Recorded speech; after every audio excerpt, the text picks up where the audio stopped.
Paco Ignacio Taibo. Dos o segundo, ¿cómo te decís? De igual. De la misma sí, manera, fue un ¿no? pacto con mi padre. La última vez que estuve en Buenos Aires fue allá por el mes de, ¿qué estoy diciendo? De octubre, justo el día que se produjo el comienzo del sepelio de Néstor Kirchner. ¿Cómo seguías desde México, Paco?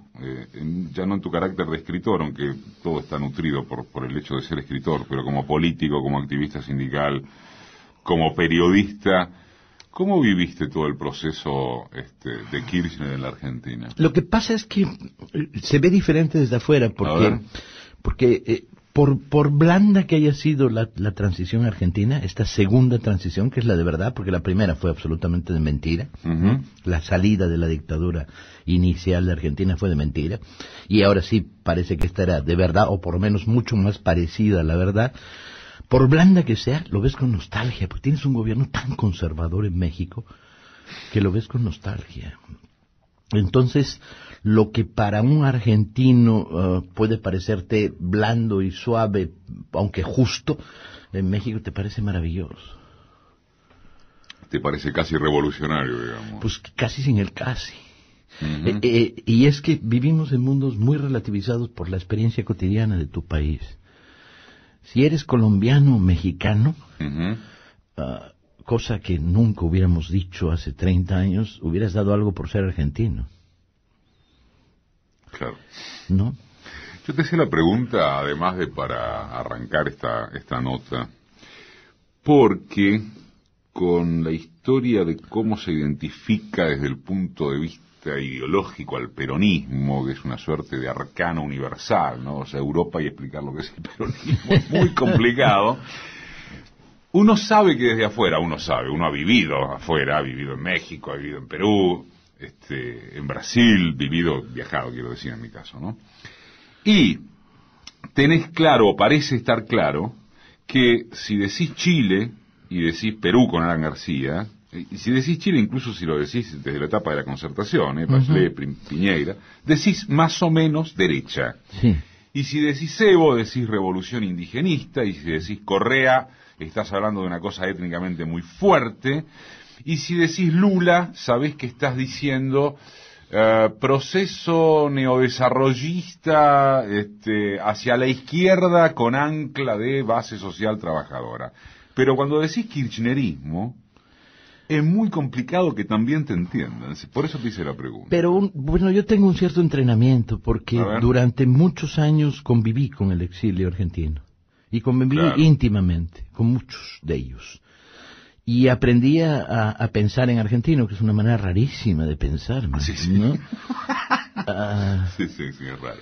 Pero además, habiendo sido biógrafo del Che, me obligó a pensar en argentino de nuevo, aunque de otra manera, a la manera Che, pues, ¿no?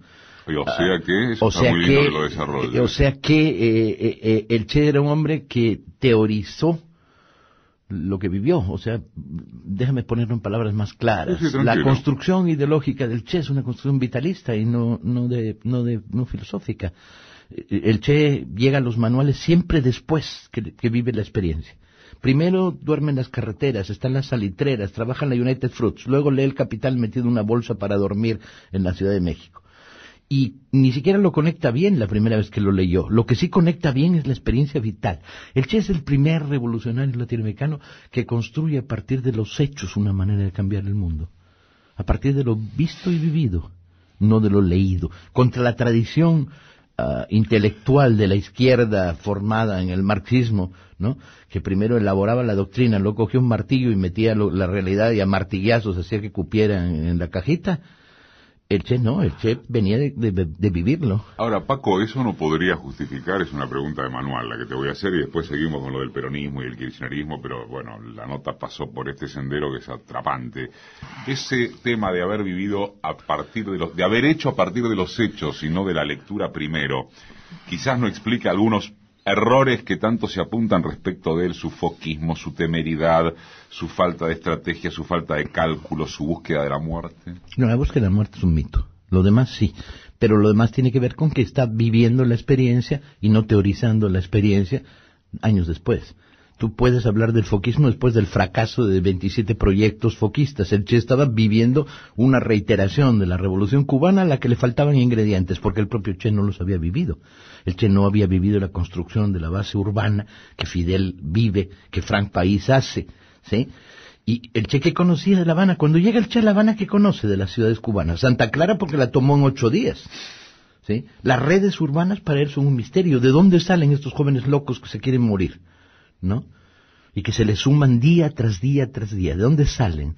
La experiencia urbana no la ha vivido. Ha vivido la relación guerrilla-movimiento campesino. ¿Y qué hace? Pues la reproduce. El Che es su experiencia. Paco Ignacio Taibo II. Hay una maldita manía de medir las historias de un momento a partir de 20 años después reflexionada. Sí, Es decir, mira, cuando hizo esto es... No, si lo está viviendo la experiencia, no hay más acumulado ahí para pensar. ¿Por qué decís que es un mito lo de la búsqueda de la muerte? Porque no hay tal.